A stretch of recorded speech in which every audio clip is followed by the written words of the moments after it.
Manila tayo. And dito na po ang ating Yorme, oh. Trabaho para sa Pinoy.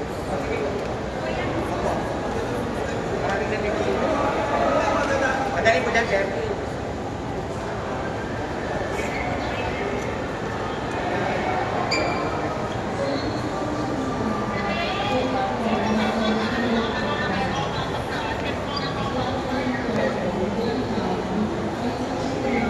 Happy birthday, Yorme! Happy birthday, boss!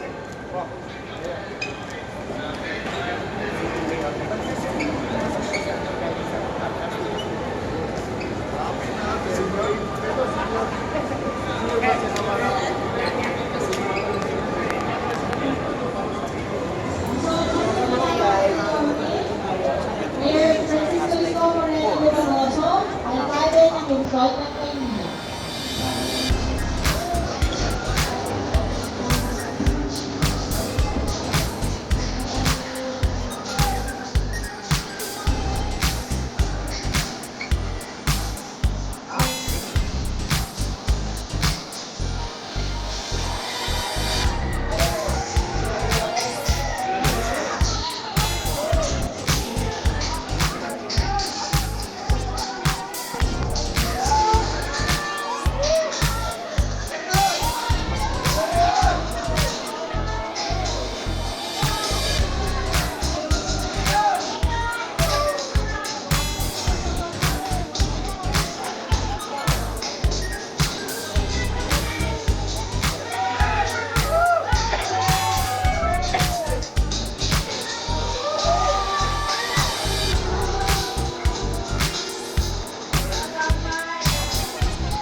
Hi!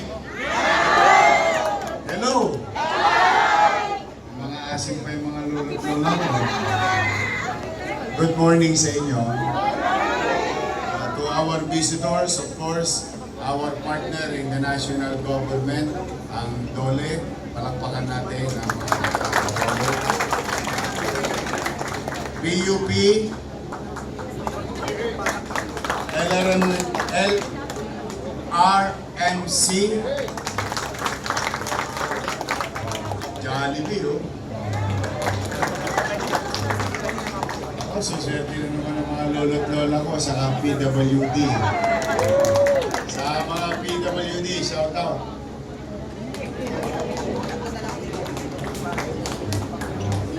Greenwich, Philippines, Chowking, Philippines, Burger King.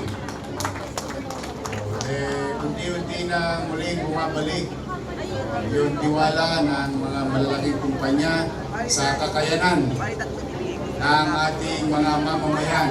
Kahapon, we just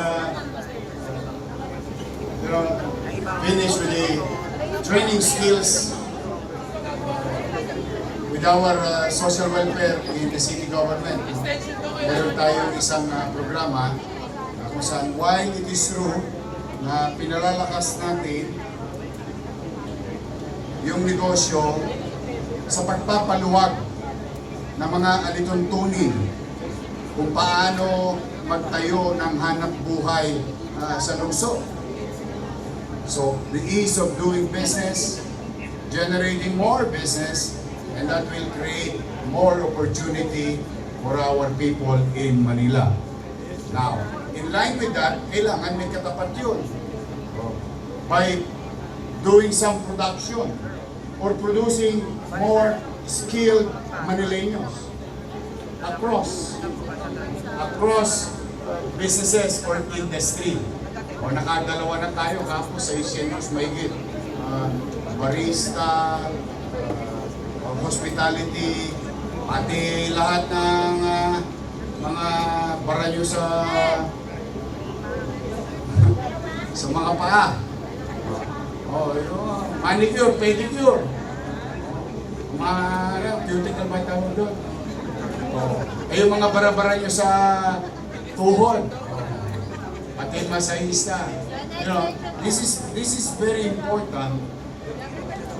Kailangan, ano yan eh, simultaneous. When businesses are growing, multiplying, we have also to produce more skilled workers because what we want in the city of Manila is to really, for the people, maghanap buhay. Because as you all know, I'm a believer of NBN. Wala akong ibang totos gasin sa resources ng gobyerno hindi nakatungkol sa MBN. What is MBN? Minimum basic needs. Healthcare, education, housing, and jobs. Doon lang. Yung malaking porsyento ng kakayanan natin ay doon itutungo. Doon mamumuhunan ang inyong pamalang lungsod ng Maynila. So, niyawa ang Diyos, someday somehow, mawawala na yung mga tulisan sa Maynila. Yung mga tulongkes. Kasi pag ang tao, hindi naman kaila sa iyo where I grew up. I grew up in a very challenging community. And one thing for sure, yung mga kapabata ko na naligaw ng landas, nawala ng oportunidad. Tapos siyempre, may sideline pa, nagtotrumpeta pa. Kaya lalong nalugmok ang buhay. But the thing is, the same mindset na kapag ang isang tao ay may hanap buhay, may trabaho, mas payapa ang pamayanan. That is a very expensive way of solving the crime rate or crime incident in the city. That's the hard way. Because the best way is hulihin lang ng hulihin, gastos lang ng gastos ang gobyerno. But the hard way is to provide opportunity. And for opportunity to come, of course, with the DOLE, private sectors, business must go to Manila. Kailangan pumasok sila dito. Kaya lamang, pag antagonistic ang attitude ng lokal na pamahalaan at mga ahensya nito at ginagawa itong farm. Lumaki ba kayo sa farm? Lumaki kayo sa farm? Pag ginawa itong farm, ibig sabihin bakahan. Bakahan ng mga ibang individual to squeeze opportunity, or if I may borrow some language from the private sector. Yung sabi nila, involuntary donation. Isasama ang postura ng ating lungsod. Then, you know, we are not so special. While it is true that we are a unique city, but we are not so special. If we don't welcome them in the city of Manila, then let's go to our neighboring cities. With the same amount of money, they will just divert it on their left side, behind and in front. Instead na dito nila ilalagak ang pamumuhunan sa ating lungsod. Kaya tayo nagkakasama-sama ngayon. In the last 100 days, we already, I think 102 days when I received that data, we have already approved more than 5,000 new businesses in the city of Manila. You do the math. At the minimum of 10 million pesos, 80% of that 5,000 went in the city of Manila. Kahit na pickups lang dyan sa Gate E, nakikita nyo yung 2x2 dyan. That will produce about 2-3 jobs. Direct. May indirect pa yan. Plus yung komersyo. Yung cups niyan, bibili niyan sa MD Santos. Doon, mura. Yung tinidor, yung panghalo, yung straw, yung Sandoval, doon sa kanto ng Padrinaga, Asuncion. Doon lahat yan bibili. O di may hanap buhay na naman yung ating mga naghahanap buhay. So these are what you call the velocity of money. And it's very important in the policy making na mayroong ganitong pananaw ang mga leader. It is not only about yung mga ibang mga yun ang susi ng pag-angat. Now, pinupunan ng mga utaw, meron siyang masisilungang maayos, umulat kumagyo may mauwian. Yung anak may maayos na paralan. Pag nagkasakit ng pamilya, may maayos na ospital. Tapos yung tatayo, ina, o yung anak na may malaki ng muscle o may buto na, maghahanap po. Then, I think, the quality of life, yung pagpapataas ng angtas ng pamumuhay ng tao. But today, I am grateful to our private partners, institution, national agencies. Kaya tayo nagkakasama-sama ngayong araw na ito. Hindi dahil birthday ko.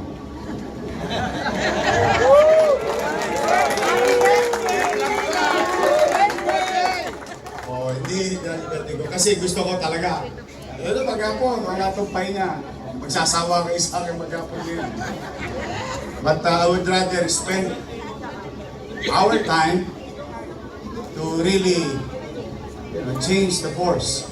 Bring it back to the course of 2019 and 2022 in the city of Manila.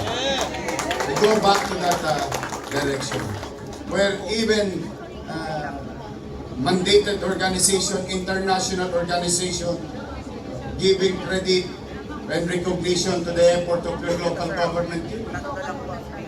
Dami nating nayo, ano nga tayo, grand slammer tayo. Because it seems to the eyes of those who understand, or what you call sensible mind, what we're doing is the right track. It's hard, hindi po madali yan. Hindi po madali makiusap sa mga punching. Pwede ba tanggapin nyo naman yung mga lolo't lola ko? May asin pa naman yun. Pwede ba yung PWD ko bigyan nyo rin ng opportunity? Ito yung ipinakikiusap ng ating pamahalang lungsod.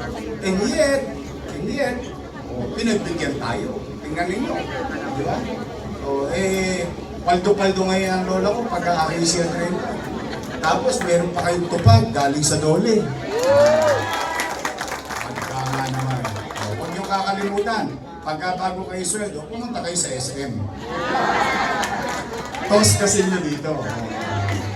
And I would like to inform our visitors, maybe you came from all the way from other parts of Metro Manila, SM, for that matter, is going to invest so much billions, like literally billions of peso in Manila.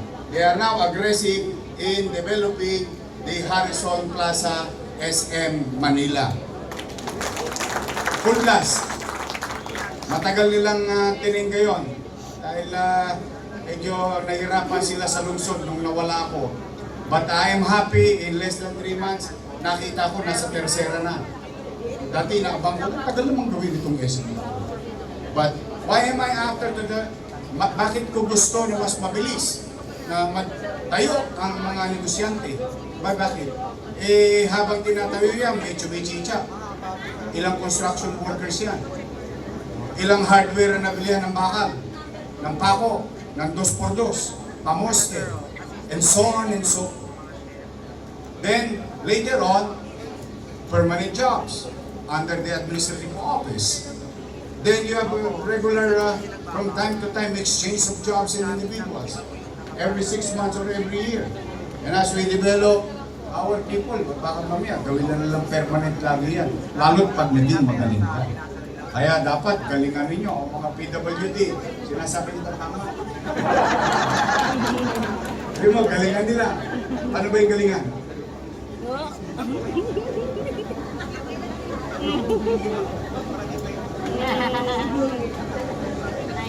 Tahimik ka mo doon, no? Dilim mo yung paligid. I'm happy. Because when I was young, I don't know, medyo may mga kasing idaran ako rito. May makakarelate dito. When I was young, alam niyo, dinadala ako ng airpod ko sa Luneta. That is my inspiration eh. Bata ako, nakita ko, titinda ng hotdog sa burger doon sa tapat ng Manila Hotel. Yung isang building doon. That's why I want, those things are happening and it's effective, we copy. At kung manatag kayo mga batang Maynila nakikinig dito, hindi ako mahihiya mangopya. Bawal lang ang mangopya sa eskwelahan. Sa pag-gobyerno, pwede yung mangopya. Ayan o ang ating ginagawa kapag maganda at kapag ipakinabang. We replicate, duplicate, but we innovate. We don't stop just by copying. We go further. So today, nagpapasalamat tayo sa ating SM City Manila Mall Manager, Carla Marie De Leon. Ito po itong SM na to. Someday, hindi na mga batang Maynila, kung sino yung mga taga Maynila dito, someday, hindi na kayo manonood ng sinihan na naka-lazy boy sa ibang lugar. Dito na tayo sa Maynila dahil sa SM. Magkakaroon na tayo yung manyang-ganyang dapat. Masarap manood. Kasi minsan pag gusto natin matikman yun eh. Lalayo pa tayo ng BGC o Makati and so on and so forth. Attorney Joel Petaka of Director natin sa Dole Manila. Sir, Dr. Emmanuel C. De Guzman, Vice President for Academic Affairs. Engineer Florinda Oquindo, Director for Alumni Relation and Career Development Office. Light Rail Manila Corporation, Enrico Abek Beripayo, Pearly Galinas, HR Department.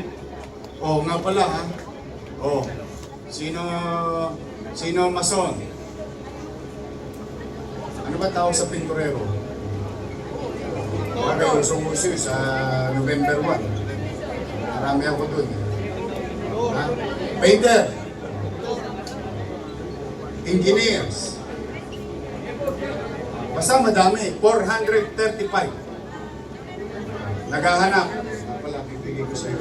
Nag-text sa akin ng San Miguel Corporation in preparation of the more development in Bulacan. Naghahanap sila ng utaw dito sa Maynila. Bibigay ko nga pala sa iyo. Sayang. Kaya, may awan Diyos. Attorney Bien Operation Heads ng Light Rail Manila Corporation. Jollibee Foods Corporation, of course, nasabi ko kanina. Ako, gusto nyo bang kuminis ang mukha nyo? Yes! Gusto nyo? Katulad mo. Gusto nyo?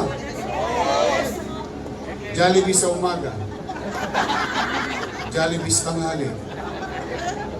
May champa ako sa alas 3. Tapos Jollibee sa gabi. Puro chicken joy lang yan. Hindi ko masabi kung saan galing yung chicken joy eh. Kaya Jollibee chicken talaga. Paborito ko yan, Jollibee chicken. Kasi 10 years old pa lang ako. Walang ulam sa bahay. Nanay tatay ko nagdidildil ng asin. Ako naka-chicken joy. At ang chicken joy namin, bukas yun, alas 9 ng gabi. Pagsara ng Jollibee, bukas na chicken joy namin. Gerald Joseph Juliano Jonathan Pidlawan. Sorry. Maripe Dison, Anthony Ryan Javier, Edwin Gumangan. At sa lahat pa, Greenwich, pizza, baka naman. Chowking. Alam nyo ba, tinira ko rin yung Chowking. Ako nagdadala ng bias dyan noong araw. Noong musyal ako. Dinadala ko doon sa may Parañaque area. Yung kanilang planta. At yata ng hanap buhay, pinasok ko. But today, to our partners, sa lahat na nandito, pwede ba mga batang Maynila, palakpakan natin ang ating mga partners. I may have some aspirations, visions, or goals as your mayor. Pero allows yun pagka wala tayong katulong. Kasi hindi ko naman yung mapagtatagumpayan mag-isa lamang o ako lamang ang kikilos. More so, magtatagumpay ang pamahalaan kapag ka ang private sectors is participating in government services or delivery of services. In this case, we are about to provide more jobs for the people of Manila. And if national government and local government is working hand in hand in unison, no, in synchrony, wala nang magtatakang mayor bakit nagka-flood control bigla yung syudad niya nang hindi niya alam. So, the point, metaphorically speaking, my point is, if national government works with local government works with the national government, ito tayo ay nagbubunga. May resulta na maayos, nasa tingin ko, kapag-pakinabang. And this is the start of our long journey in the next 10 years in the city of Manila. May awa ang Diyos under my watch. So to our partners, thank you very much sa lahat na nakasali. Hero, congratulations. Magtambay ka rin ng Jollibee, ha? Mag-chowking ka naman minsan. Ha? Saka Greenwich. O, si Hero at 10 ng ating mga taga-peso. Sa inyong lahat, muli, nandito yung ating partner. Ito, partner natin sa healthcare. Mga taga-PhilHealth. O yan, mapalapakan natin. Last na. Dito na rin lang naman kayo. Ito na lang, bibili ko lang. You know, one of the challenges, I think walang pumapansin or hindi lang masyadong pinapansin. With regard to healthcare, ang unang tinatamaan, malaki ang tama, kapag may problema sa kalusugan, ay ang middle class. You know why? Ang middle class, sila yung nagsusubi. Sila yung nagtatabi. Nag-iimpo. Pang-emergency. The challenge is, kapag nagkasakit sila, natutunaw. Lahat. Napupunta sa drainage ng inimpok nila. Why? Because there are government healthcare facility that is kulang-kulang ng equipment or diagnostic facility. Now, I'm telling you, to those who have, ayoko naman na magamit ninyo, pero ako, masaya ako. Di baling masira yung mga makina na binibili natin by the hundreds of millions. I'm talking of hundreds of millions. I don't care masira yan, basta magamit ng tao. At tao ang sumira dahil napakinabangan niya. Now, those who may, pupunin na, need MRI machine, CT scan machine, 4D ultrasound machine, high-end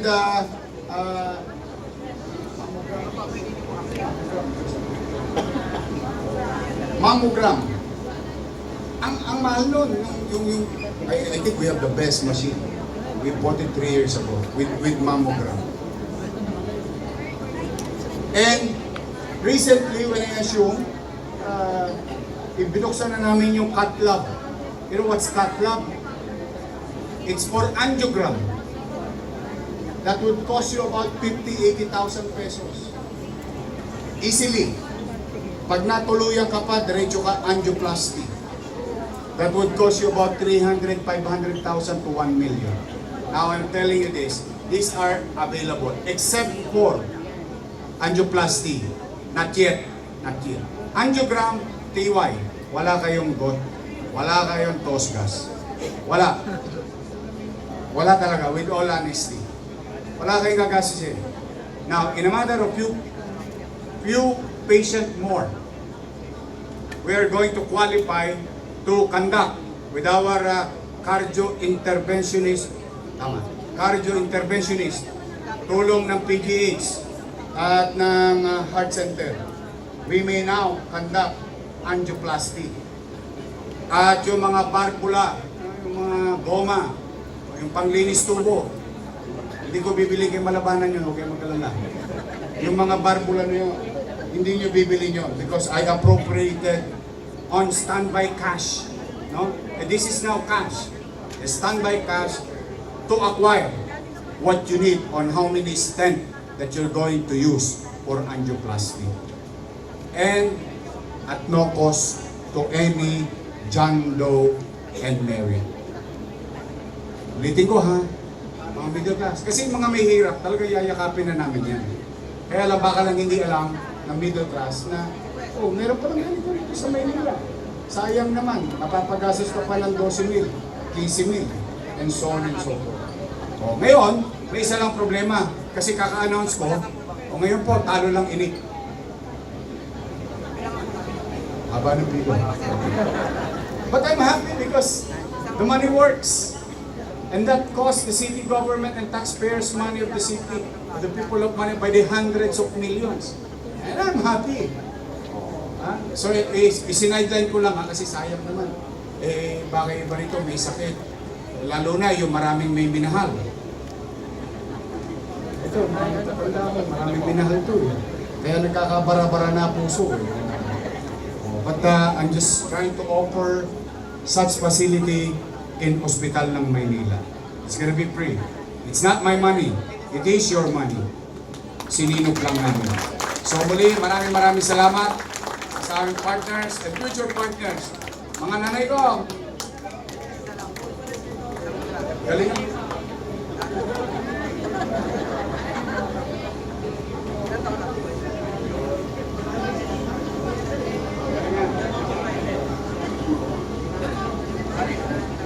Oh, 500 daw.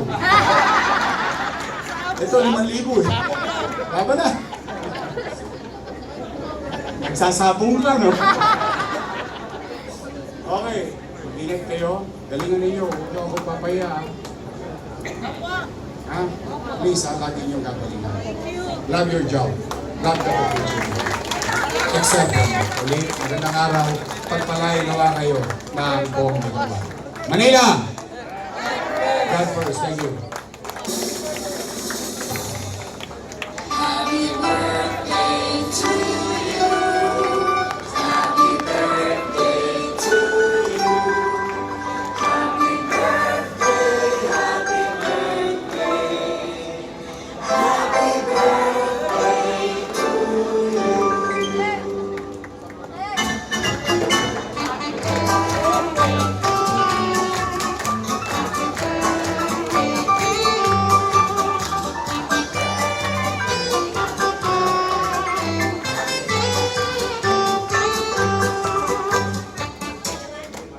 So maligayang kaarawan po, Francisco Isko Moreno Amdungoso, ang ating minamahal na alkalde sa lungsod ng Maynila.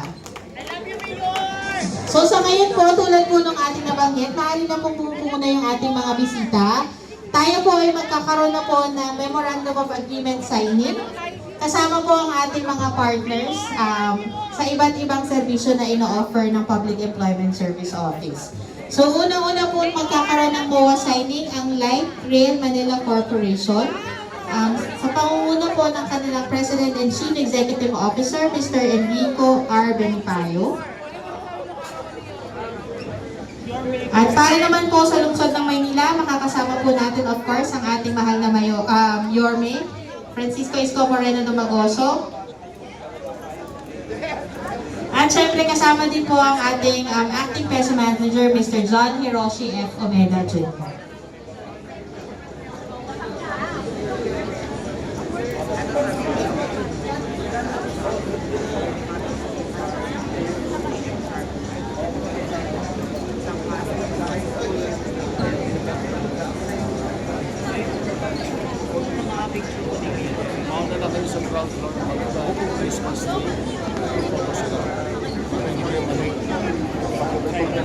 Yan. So sa live